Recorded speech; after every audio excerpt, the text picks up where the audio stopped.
청년 여러분, 모두 복 있는 청년 되시기를 축복합니다.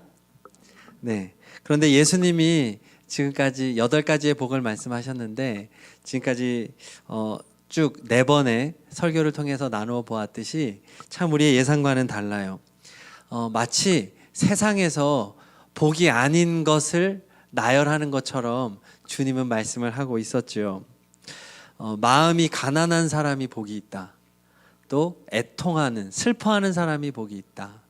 또 3번째, 온유한 사람이 복이 있다. 4번째, 의에 줄이고 목마른 사람이 복이 있다. 왜 주님은 이렇게 말씀하실까요?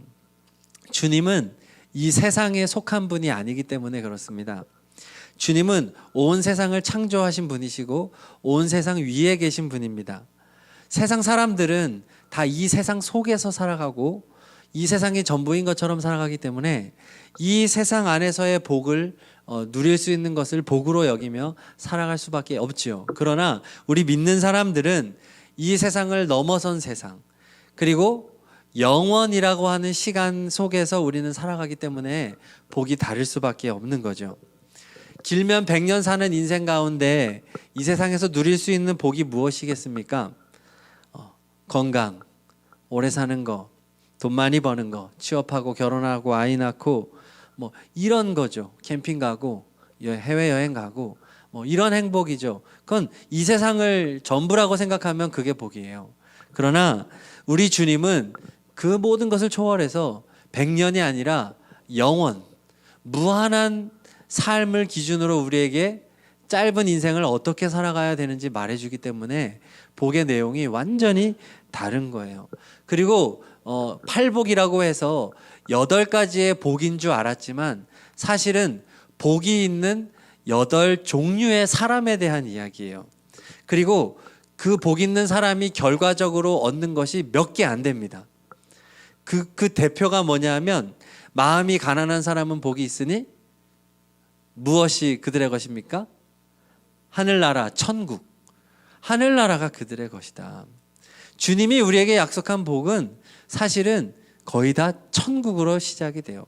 나중에 또 나누겠지만 마지막 8복에서의 복도 하늘나라가 그들의 것이다 라고 말하는 걸 볼 수 있습니다. 그래서 복의 결국은 하늘나라, 영원한 천국이 된다는 것을 우리는 확인할 수 있는 거죠. 천국을 간절히 사모하는 사람이 마음이 가난한 사람이에요. 그리고 내 힘으로는 천국에 갈 수 없으니까 슬픈 사람이 됩니다. 천국 가고 싶은데 내 힘으로 갈 수 없어 슬퍼합니다. 또 주님의 도우심으로 우리가 천국에 가게 되었으니 주님의 손에 붙들린 주님을 주인으로 모시고 살아가는 온유한 사람이 되겠죠. 그리고 우리가 천국 갈 수 있으려면 의인이 돼야 되는데, 의인이라고 하는 것은 죄가 없는 상태입니다. 죄가 없으려면 예수님이 우리의 죄를 가져가셔야 되고, 우리의 죄를 가져간 것은 예수님의 피이기 때문에 예수님의 피를 간절히 의지하는 사람, 그 사람이 바로 의에 줄이고 목마른 사람이다 라고 말씀을 나누었습니다.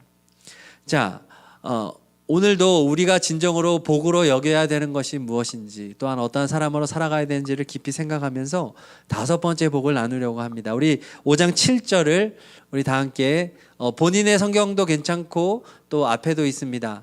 5장 7절 시작. 자비한 사람은 복이 있다. 하나님이 그들을 자비롭게 대하실 것이다. 아멘.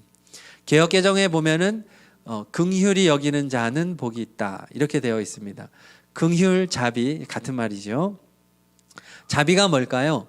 사전적인 의미를 보면은 동정심을 갖고 안쓰럽고 불쌍히 여기는 것, 이것을 자비라고 말합니다.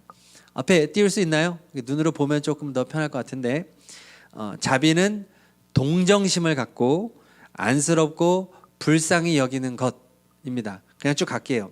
또 구약에서 자비를 말할 수 있는 단어가 헤세드라고 하는 단어입니다. 근데 이 헤세드는 하나님의 성품을 가리키는 단어예요. 하나님의 성품 중에 하나가 자비다. 그런데 이 하나님의 어떠한 성품이냐? 인간을 향한 하나님의 마음이에요. 인간을 하나님이 자비롭게 여기셨다는 거예요. 불쌍히 여기셨다. 그 마음이 헤세드입니다. 그리고 우리가 알아야 되는 게 있는데, 우리는 보통 감정이라고 하는 단어, 그렇죠? 그래서 감정으로 느껴지는 언어를 우리나라 말은 가지고 있는데, 성경의 언어는 행동 언어예요. 그래서 하나님의 자비로우신 저 헤세드는 단순히 인간을 불쌍히 여기는, 여기서 멈추는 게 아니라 행동으로 이어지는 것을 말합니다. 하나님의 자비가 표현되어지는 거예요. 그래서 표현되어지는 것까지를 자비라고 말을 하고 있는 겁니다. 자, 이제 자비라고 하는 것을 제가 쭉 정리를 해서 했는데 함께 읽었으면 좋겠습니다. 자비한 사람은 어떤 사람이냐? 우리 흰색 글씨 시작.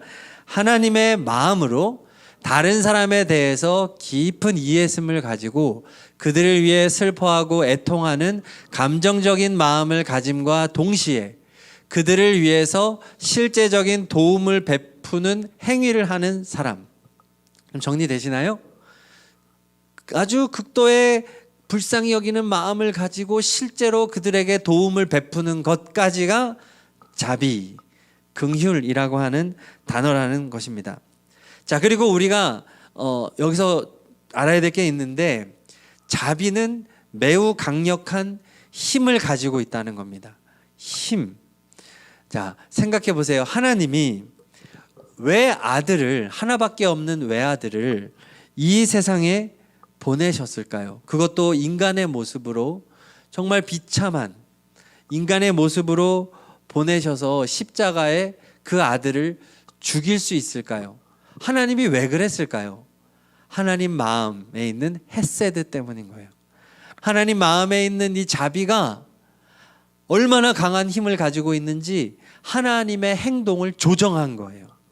그래서 아들을 보낼 수밖에 없었던 겁니다. 예수님은 어떻게 인간으로 이 세상에 오셔서 십자가에서 죽으실 수 있었을까요? 예수님 마음에 가득한 헤세드가 예수님을 하늘의 모든 하나님 아들로서 가지는 모든 권위, 모든 능력, 그 모든 자리를 다 버리고 낮고 낮은 이 인간의 모습으로 예수님을 오게 만든 것입니다. 예수님을 움직인 것이 자비인 거예요. 예수님이 이 세상에서 극도로 피곤하고 힘든 일정을 소화하셨거든요. 새벽 일찍 일어나 기도하시고 정말 그 이스라엘을 수도 없이 걸어 다니면서 사람들을 만나 주시고 말씀 전하고 병 고쳐 주시고, 한 사람이 도저히 감당할 수 없는 엄청난 일들을 밤 늦게까지 감당하시고, 또 밤에 산에 가서 기도하시고, 어떻게 이런 기가 막힌 도저히 감당할 수 없는, 요즘의 청년들 이 워라밸을 주장하는 원하는 우리들에게는 도저히 용납되지 않는 엄청나게 힘든 사역을 감당할 수 있었던 비결이 무엇일까요? 그 힘이 무엇일까요? 주님의 자비 때문인 거예요. 마태복음 9장 36절을 다 함께 읽어보겠습니다. 시작. 무리를 보시고 불쌍히 여기시니 이는 그들이 목자 없는 양과 같이 고생하며 기진함이라. 아멘. 예수님이 무리들 보는데 그 마음에 어떤 마음이 들었다고 말하고 있나요? 불쌍히 여기는 마음, 자비입니다. 헤세드. 하늘에서도 헤세드의 마음 때문에 인간이 되셨고, 인간으로 살아가는 동안에도 예수님을 움직이는 동력이 헤세드, 자비였다고 하는 거예요. 여기서 불쌍히 여기다라고 하는 헬라어 원어는요, 창자에 이르기까지 감동을 받다, 이런 의미가 있습니다. 창자. 당시 팔레스타인 사람들은 인간의 영혼이 깊은 창자에 있다고 생각했습니다. 창자는 깊은 곳에 있잖아요.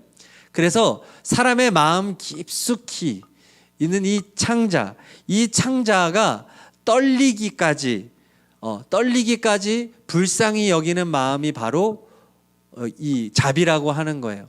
창자가 끊어질 것 같다, 이런 마음 표현을 쓰잖아요. 그 정도로 애절한 마음, 또 우리말로 하면 가슴이 찢어지는 고통. 주님의 이 마음이 어떤 마음이었냐? 이 세상에 오실 때부터 이 세상을 살아가는 모든 순간, 십자가에 달리시고 죽으시는 그 모든 순간에 예수님의 마음은 가슴이 찢어지는 거예요. 창자가 잘려나가는 듯한 이 헤세드 때문에 예수님은 사역을 멈출 수 없었던 거예요. 십자가까지 나갈 수밖에 없었던 거예요. 왜? 이 찢어지는 마음을 해결해야 하니까. 자비의 마음은 뭐냐? 문제가 해결될 때까지 절대로 멈출 수 없는 게 자비의 마음이에요. 자식이 범죄해서 감옥에 갔다고 합시다.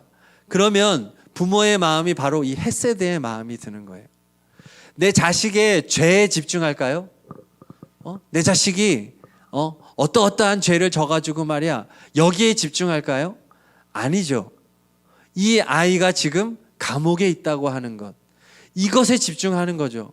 얘가 어쩌다가, 이유는 중요하지 않아요. 이유에 집중하지 않아요. 이 아이가 처한 비참한 현실, 감옥에 갇히고 그 불편한 생활을 해야 되고 이제 앞으로 출소를 해도 인생길이 콱 막힌 인생을 살아가야 하는 그 비참한 자식을 향한 찢어지는 마음, 그 부모는 멈출 수 없는 고통 가운데 계속해서 그 자식을 향하게 돼 있는 거예요. 이게 헤세드인 거예요. 하나님의 마음의 자비는 문제를 해결해 줄 때까지 절대로 멈추지 않습니다. 그러니까 예수님을 보낼 수밖에 없었고, 예수님은 오실 수밖에 없었고, 예수님은 십자가로 나갈 수밖에 없었고, 십자가에서 무기력하게 죽을 수밖에 없었던 것입니다. 이 모든 동력이 자비였다고 하는 거죠. 그래서 예수님이 십자가에서 이렇게 기도합니다. 누가복음 23장 34절 다 함께 읽습니다. 아버지여, 저들을 사하여 주옵소서. 자기들이 하는 것을 알지 못합니다. 뭐라고 말하나요? 자기들이 하는 것을 알지 못합니다. 지금 본인이 얼마나 고통스러운데, 얼마나 하나님으로부터 버림받고 가장 인간으로서 또 겪을 수 있는 최악의 고통 가운데 있는데, 그 가운데에서도 예수님이 십자가에 매달려 있게 하시는 이 힘이 어디에 있느냐? 저들 인간들을 향한 자비의 마음. 저들은 자기가 하는 것을 알지 못합니다. 부모의 마음이죠. 그 마음으로 예수님은 십자가에 끝까지 매달려 계신 거예요. 자비의 힘입니다. 그리고 우리가 성령 받으면 성령께서 우리에게 열매 9가지의 성품을 심어주는데, 그것이 무엇이냐면 자, 앞에 있습니다. 함께 읽어볼까요? 시작. 사랑, 희락, 화평, 인내, 자비, 양선, 충성, 온유, 절제. 여기서 양선이라고 하는 거는 이제 착하다, 선하다, 이제 이런 의미인데, 자, 성령의 9가지 열매 한 가운데에 뭐가 있나요? 자비가 있잖아요. 자비. 하나님의 성품의 한 가운데에 있는 자비가 하나님을 행동하게 만드는 거예요. 그 성령님은 지금 어디 계시나요? 예수님을 믿는 우리의 마음 속에 계십니다. 우리 안에 계십니다.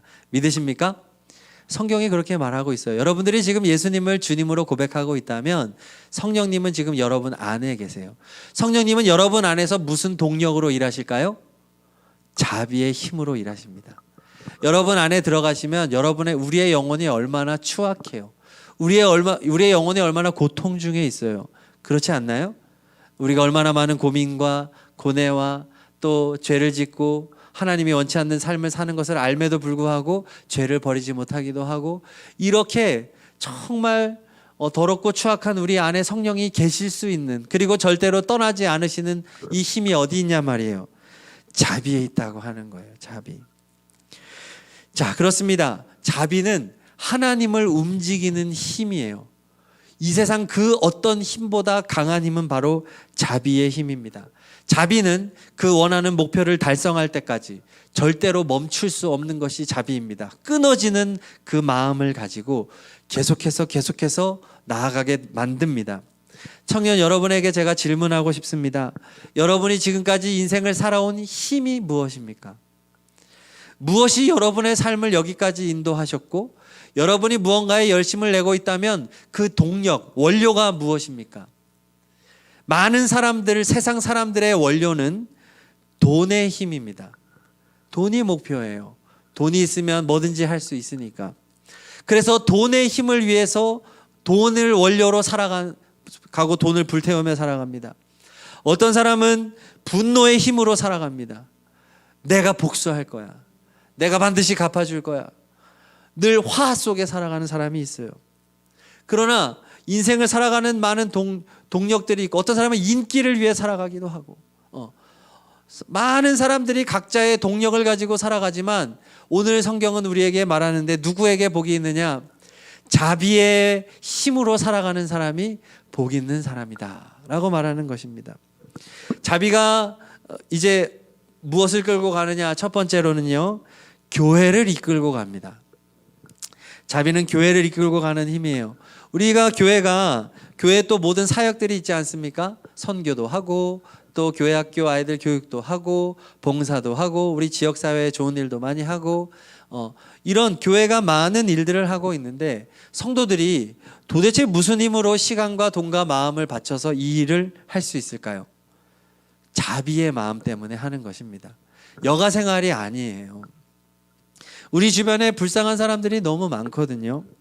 세상을 보면 온통 죽어가는 사람들입니다. 왜냐하면 예수님을 모르기 때문에. 그래서 교회가 하는 일은 세상에 죽어가는 사람들을 불쌍히 여기는 마음이 동력이 되어 교회의 모든 사역을 해나갑니다. 저들을 구원하기 위하여 교회가 무엇을 할 수 있을까? 이것을 고민하고 이것을 목표로 교회가 나아갈 때 그 교회는 건강한 교회가 될 수 있어요. 그런데 건강하지 않은 교회에 나타나는 증상은 뭐냐 하면 자비가 없어요. 자기들만 행복한 거예요. 자기들만 아주 너무 좋아요. 그래서 텃세가 심하고요. 외부 사람들이 왔을 때 이렇게 머무를 수가 없어요. 자리도 여기는 우리 저기 총무 자리, 여기는 서기 자리, 어른들은 여기는 장로님 자리 다 돼 있어서 괜히 그 자리에 앉았다가 욕 먹어요. 여기 저기 우리 장로님 자리라고 뒤로 가시라고. 배려가 없어요. 자비가 없어요. 교회는 불쌍히 여기는 마음으로 돌아가는 거예요. 이번에 겨울 성경학교가 있었는데 우리 지역아동센터가 우리 교회 2층에 있잖아요. 이곳에 아이들이 대부분이 참여해서 32명이나 되는 아이들이 이틀 동안 겨울 성경학교를 했어요. 근데 이 아이들이 참 어려운 아이들이 많습니다. 가정적인 어려움, 또 한부모 가정 많아요. 그리고 또 정서적으로도 충족이 안 되는 아이들이 많은데 이번에 성경학교를 하면서 우리의 선생님들하고 청년들이 그 봉사를 하면서 이 아이들에게 얼마나 사랑을 줬는지 저는 그 모습을 보면서 예수님을 볼 수 있었어요. 예수님이 이 어린이들을 이렇게 사랑하시는구나. 너무나 감동이 됐어요. 그냥 요소에서 정말 아이들과 대화해주고 동시에 여러 명의 아이들이 말을 걸어주는 것을 다 응대해주고 섬겨주는 그 모습, 또 직장도 잠시 쉬고 와서 이렇게 봉사해주는 모습들, 우리 직업 특강도 하고 또 우리 네일 아트도 발라주고 아이들이 얼마나 행복해하는지 오늘 물어보니까 그 시간들이 너무너무 좋았다는 거예요. 그런데 들어보니까 받은 아이들도 좋았지만 이것을 했던 청년들이 은혜를 받은 거예요. 직업 특강을 하면서도 자기가 경찰, 또 소방관, 이제 또 간호사 우리 3명의 청년이 와서 아이들에게 저녁에 특강을 얼마나 잘해줬는지 아이들이 뜨겁게 반응을 했습니다. 근데 자기는 이렇게 강의에 집중해서 했는데 막상 아이들이 그렇게 반응하고 하는 것을 보면서 본인이 뿌듯했다는 얘기를 하는 거예요. 왜 그런 일이 일어났을까요? 자비로우신 예수님이 일하셨기 때문인 거죠. 그러니까 모두가 다 예수님의 자비로우신 가운데에서 큰 은혜를 받게 된 겁니다. 교회는 이 자비의 힘으로 굴러가는 그러한 공동체인 거예요. 가정은 어떨까요? 똑같습니다. 가정도 자비가 이끌고 가야 돼요. 처음에 시작은 남녀의 설렘으로 시작할 수 있습니다. 그렇죠? 여러분 연애하면 좋잖아요.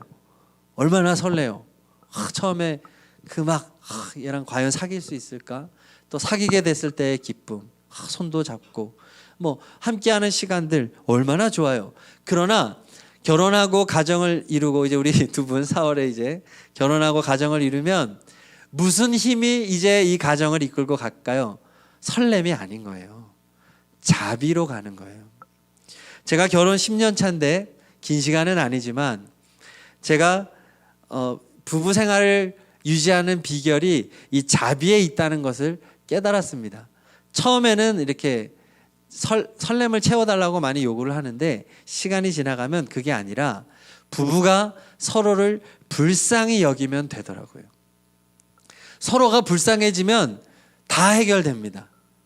아이고 저거 이렇게 그냥 욕을 하더라도 뭔가 좀 불쌍해지면 넘어가요. 화가 나더라도 저 인간이 불쌍해지는 순간이 있거든요. 그러면 뭔가 모르게 신비한 역사가 일어나요. 중화가 되고 약화가 되고 화합이 되는 거예요. 제가 아내를 볼 때 우리 아내랑 처음에는 저도 모르게 자꾸 우리 엄마하고 비교를 하는 거예요.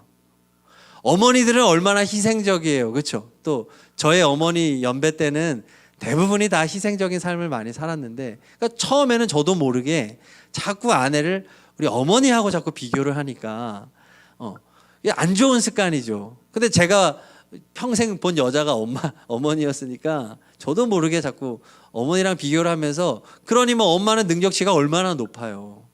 그러니까 항상 우리 아내가 엄마에 비해서는 막 이렇게 생각하다가 어느 순간이 지나고 나면서부터는 바뀌더라고요. 야, 목사하고 결혼해가지고 얼마나 고생이 많은가.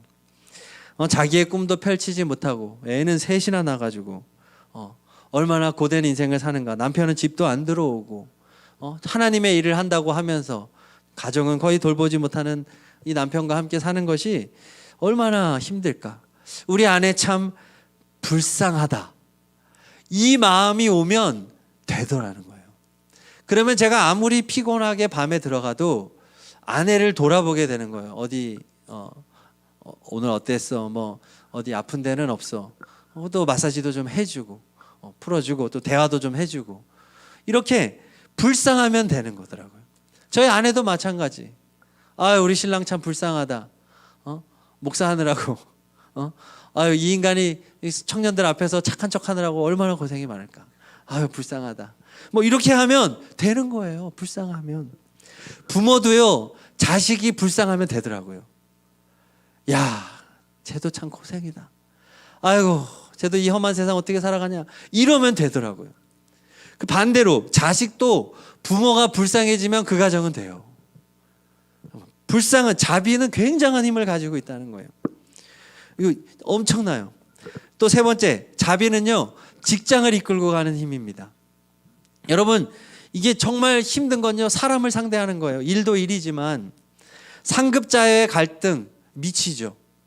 그리고 함께 일하는 동료와의 갈등도 미치고요. 또 하급자 밑에 사람과의 갈등도 미쳐요. 고객과의 갈등도 있고요. 결국 사람을 상대한다고 하는 것은 폭탄을 가지고 사는 거예요. 그런데 상대방이 불쌍해지기 시작하면 직장 생활도 이제 뭔가 문이 열리기 시작을 합니다. 저 사람이 불쌍해져. 그러면 신비한 일이 일어납니다. 공감의 폭이 넓어지고 이해의 폭이 넓어져요. 그냥 내가 덮어주게 됩니다. 내가 대신해주게 되는 일이 생깁니다. 저 사람도 가정이 있겠지. 저 사람이 이런 불우한 가정 환경이었기 때문에 저렇게 되는구나. 참 불쌍하다. 내가 조금이라도 좀 이렇게 덮어줘야 되겠다. 내가 대신해줘야 되겠다. 이런 마음들이 생겨지게 됩니다. 지금 제가 세 가지를 말씀드렸지만 교회, 가정, 직장, 여러분이 속한 모든 공동체 속에서 이 자비가 가지고 있는 힘이 엄청나다고 하는 사실이에요. 근데 문제가 있습니다. 내 힘으로는 자비로운 사람이 될 수 없다는 거죠. 자비로워야지 한다고 되지 않거든요. 어떻게 되나요? 이 자비는 부모의 마음인데, 내가 부모도 아닌데 어떻게 자비로운 마음이 될 수 있나요? 우리 히브리서 12장 2절을 다 함께 읽겠습니다. 시작. 믿음의 창시자요 완성자이신 예수를 바라봅시다. 그는 자기 앞에 놓여있는 기쁨을 내다보고서 부끄러움을 마음에 두지 않으시고 십자가를 참으셨습니다. 그리하여 그는 하나님 보좌 오른쪽에 앉으셨습니다. 이 방법이 있습니다. 하나입니다. 자비하신 예수님을 깊이 생각하는 것입니다. 여러분, 예수님을 깊이 생각하세요. 예수님이 인간이 되셨잖아요. 예수님이 그 피곤한 일정들을 소화하셨잖아요. 예수님이 십자가에 달리셨잖아요. 지금도 예수님은 여러분의 마음에 거하고 계시잖아요. 절대 떠나지 않으시잖아요. 그 예수님을 깊이 묵상하시기를 바랍니다. 청년 여러분, 성경을 읽으시기를 바랍니다. 성경의 안에 예수님이 있잖아요. 성경을 읽으면 예수님을 우리가 깊이 생각하게 됩니다. 그리고 여러분, 그냥 슥슥 보지 말고 깊이 있게 예수님을 바라보기를 축복해요. 그냥 이렇게 뭐 예수님 십자가 죽은 거 이게 아니에요.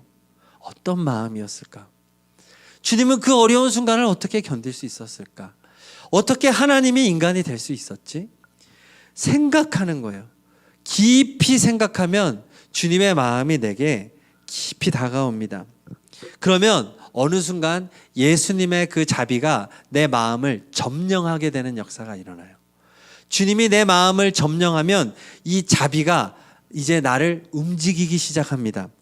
놀랍게 내가 다른 사람을 보며 자비로운 눈으로 볼 수 있는 눈이 생기고 그 사람을 자비롭게 대하게 됩니다.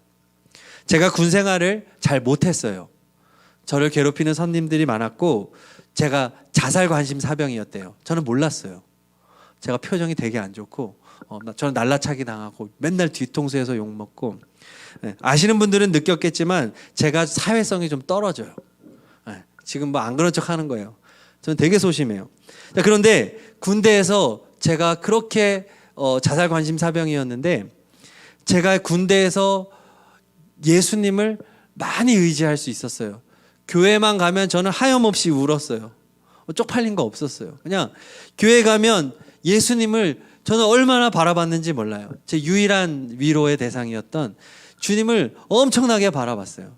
그럴 수밖에 없었고, 그런데 그렇게 어려운 시기들을 6개월, 7개월, 1년 정도 견디고 나서 이제 제 밑에 있는 후임병들이 오게 됐을 때 놀라운 일이 생깁니다. 보통 갈굼을 많이 당하고 또 많이 맞고 한 사람들은 똑같이 하게 돼 있어요. 자기도 모르게. 그런데 저는 많이 당했지만 제 밑에 들어오는 그 후임병이라고 하죠. 그 후임병들이 정말 놀랍게도 내 자식처럼 보였어요. 아유, 저것들 너무 불쌍하다. 제가 왜 그러는지 모르겠는데 제가 지금 돌이켜보니까 내가 주님을 계속해서 의지하고 바라보았더니 주님의 자비하심이 나를 점령하기 시작했던 거예요. 그래서 저는 후임병들한테 제가 노력하지 않았는데 제 마음에 가득한 자비의 마음이 이 후임병들을 얼마나 잘 대해줬는지 몰라요. 그래서 놀랍게도 저의 별명이 천사였어요. 와, 자살감신사병이 천사가 됐어요. 그러니까 우리가 예수님을 끊임없이 바라보고 주님의 도우심을 구하고 주님의 기대서 주님의 자비하심을 받은 생활을 하다 보면 어느 순간 내가 자비로운 사람이 되어 있다는 것을 깨닫게 되는 거예요. 그러므로 여러분, 자비한 사람이 되려고 노력하지 마시기를 바랍니다. 예수님에게 꼭 붙어 있기를 바라요. 우리 요한복음 15장 5절을 같이 읽겠습니다. 시작. 나는 포도나무요 너희는 가지이다. 사람이 내 안에 머물러 있고 내가 그 안에 머물러 있으면 그는 많은 열매를 맺는다. 너희는 나를 떠나서는 아무것도 할 수 없다. 예수님이 하신 말씀입니다. 여러분, 예수님과 떨어지지만 않으면 됩니다. 예수님에게만 여러분의 가지를 꼭 붙이고 있으면 예수님에게 넘치는 자비가 여러분들에게 흘러 들어오게 될 것입니다. 빨대 꽂는다고 하죠. 여러분, 예수님에게 빨대 꽂기를 바랍니다. 그러면 예수님이 여러분들을 얼마나 불쌍히 여기는지, 주님의 사랑을 듬뿍 받고 주님의 용서를 받으면 여러분은 자연히 자비한 사람이 돼요. 우리 5장 7절 다시 한번 읽어보겠습니다. 자비한 사람이 받는 복. 시작. 자비한 사람은 복이 있다. 하나님이 그들을 자비롭게 대하실 것이다. 자, 어떤 복을 받습니까? 하나님이 자비롭게 대한다는 거예요. 여러분, 하나님이 우리를 불쌍히 여기면 모든 문제는 해결되는 거예요. 그렇지 않나요? 하나님은 모든 것이 가능하시기 때문에 그 하나님이 여러분을 불쌍히 여기면 여러분은 아무것도 걱정할 필요가 없어요. 여러분 앞으로 먹고 사는 걱정할 필요 있을까요? 앞으로 여러분의 배우자 걱정할 필요 있을까요? 여러분의 직장, 여러분의 미래, 여러분의 자녀? 하나님이 여러분을 불쌍히 여기면 아무것도 문제가 되지 않아요. 죄의 문제 다 해결됩니다. 이것은 모든 것을 주시겠다는 약속이에요. 힘을 주십니다. 지혜를 주십니다. 아멘 할 때까지. 능력을 주십니다. 네. 여러분들, 하나님이 여러분 불쌍히 여기시면 모든 것을 다 주세요. 그러므로 여러분들, 우리는 그저 예수님에게만 잘 붙어 있으면 되는 거예요. 그 하나님이 여러분들의 인생을 책임져 주신다고 하는 사실입니다. 주님이 가르쳐 주신 주기도문에 이런 구절이 있어요. 우리가 우리에게 앞에 좀 띄워주세요. 우리가 우리에게 죄 지은 사람을 용서하여 준 것 같이 우리의 죄를 용서해 주시고 사해 주시고. 여러분, 놀라운 구절이에요. 여러분이 다른 사람의 죄를 용서하면 어떻게 된다는 거예요? 용서가 된다는 거예요. 여러분, 사람에게 죄사함의 권한이 있습니까? 없습니까? 주기도문을 보면 있어요? 없어요? 우리가 우리에게 죄 지은 사람을 용서하여 준 것 같이 우리의 죄를 용서하여 주옵시고. 우리가 우리에게 죄 지은 사람을 용서해 줄 수 있다는 거예요? 없다는 거예요? 있다는 거예요. 죄를 사해 줄 수 있는 능력을 하나님이 우리에게 주셨다니까요. 여러분들에게 악행을 한 사람들을 여러분이 용서하잖아요. 그러면 그들의 죄가 사해진다는 거예요. 하나님은 그 정도로 우리가 자비로운 사람이 되기를 원하신다는 말입니다. 용서하지 않는 사람은 용서받지 못한다는 말도 되는 거죠. 자비하지 않은 사람은 자비함을 받을 자격이 없다는 말이에요. 청년 여러분, 자비는 선택이 아니에요. 우리는 반드시 자비한 사람으로 살아가야만 합니다. 그런데 내 힘으로 안 돼요. 그러므로 우리는 예수님에게 꼭 붙어서 늘 예수님을 바라보고 성경을 통해 예수님을 알아가고 예수님을 깊이 묵상하며 살아간다면 여러분의 이제 눈이 바뀌어지게 되는데 세상에 죽어가는 영혼들이 이제 불쌍히 여겨지기 시작합니다. 그것이 여러분이 성숙한 그리스도인이 되는 아주 중요한 징표가 됩니다. 여러분, 밖에서 예수님 믿지 않아서 죽어가는 여러분의 가족들, 형제들 있죠? 친척들 있죠? 여러분의 친구들 있죠? 그들을 볼 때 아마 많은 청년들은 큰 감흥이 없을 거예요. 왜 그럴까요? 우리에게 자비가 없기 때문에 그래요. 내가 과연 진정한 그리스도인인가 질문해야 돼요. 그러나 주님에게 우리가 주님을 바라보고 주님을 의지하고 주님의 위로를 충분히 받고 하다 보면 어느 순간 주님이 여러분 마음에서 일하기 시작하는데 죽어가는 영혼들을 향한 찢어지는 마음을 주시기 시작합니다. 여러분의 기도가 바뀌어지기 시작해요. 옛날에는요, 하나님 제발 여자친구 좀 하나 만들어주세요. 하나님 저 결혼하고 싶어요. 제가 이런 기도 많이 했어요. 하나님 지금 사귀는 애랑 꼭 결혼하게 해주세요. 이런 기도 위주로 하다가 어느 순간에는 기도가 바뀌어요. 하나님 저를 통해 영혼이 구원받기를 원합니다. 영혼이 살아나기를 원합니다. 여러분들에게 이러한 역사가 일어나기를 축복합니다. 이런 자비한 마음을 가지고 부르는 찬양을 지금 이 시간 좀 다 같이 불렀으면 좋겠는데, 저 죽어가는 내 형제에게 라는 찬양입니다. 이 찬양은 자비한 마음이 없이는 부를 수 없는 곡이에요. 그런데 우리 주님의 자비하심을 구하면서 이 시간 찬양하도록 하겠습니다. 이 고백을 진심으로 드릴 수 있는 우리가 되기를 원하는 마음으로, 저 죽어가는 내 형제에게 생명을 주소서.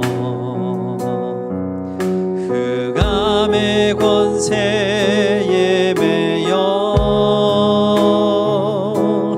내 일을 빼앗긴 저들에게 저 소망 없는 텅 빈 가슴에 새 날을 주소서. 고통의 멍에에 매여 씨름하고 있는 저들에게 아버지여 이 백성 다시 살게 하소서. 묶였던 자 자유케 되는 영광의 나를 주소서. 아버지여 이 나라 주의 것 되게 하소서.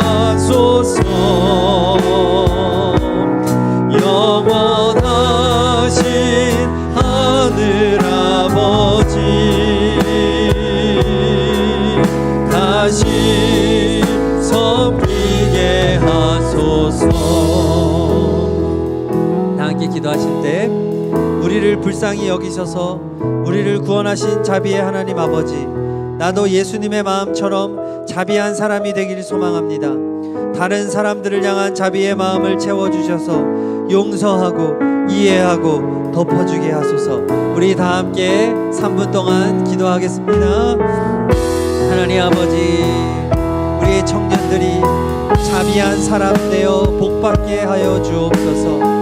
하나님이 자비롭게 여기는 사람 되는 복을 받게 하여 주시옵소서. 세상에 죽어가는 사람들을 불쌍히 여기고 그들에게 하나님의 사랑을 나누어 줄 수 있는 자비한 사람이 되게 하여 주옵소서. 용서하는 사람이 되게 하여 주옵소서. 이해하는 사람이 되게 하여 주옵소서. 공감하는 사람이 되게 하여 주옵소서. 내 힘으로 되지 않으니 예수님의 마음을 간절히 구합니다. 우리의 가족을 보면서 불쌍히 여기는 마음이 내 마음에 가득 차게 하여 주옵소서. 하나님, 우리의 형제들을 보면서 우리의 부모님을 보면서 불쌍히 여기는 마음을 내 마음에 허락해 주시옵소서. 하나님, 직장에서 불쌍히 여기는 마음을 내 마음에 채워주시옵소서.